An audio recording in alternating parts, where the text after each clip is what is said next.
દિલ્હી વિધાનસભા ચૂંટણીમાં ભારતીય જનતા પાર્ટી ભારે બહુમતીથી જીતી છે, ત્યારે દિલ્હીમાં ભાજપની જીત પર વડાપ્રધાન નરેન્દ્ર મોદીનું નિવેદન સામે આવ્યું. પીએમ મોદીએ દિલ્હીમાં ભાજપની જીતને વિકાસ અને સુશાસનની જીત ગણાવી છે. પીએમ મોદીએ કહ્યું કે માનવ શક્તિ સર્વોચ્ચ છે.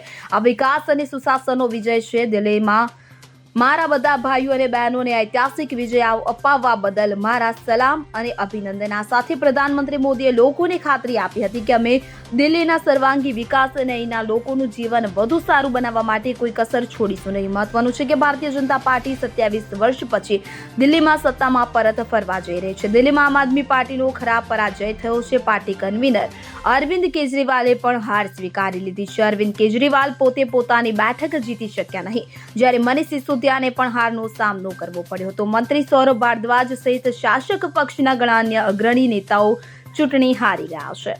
Bureau report CN24 news.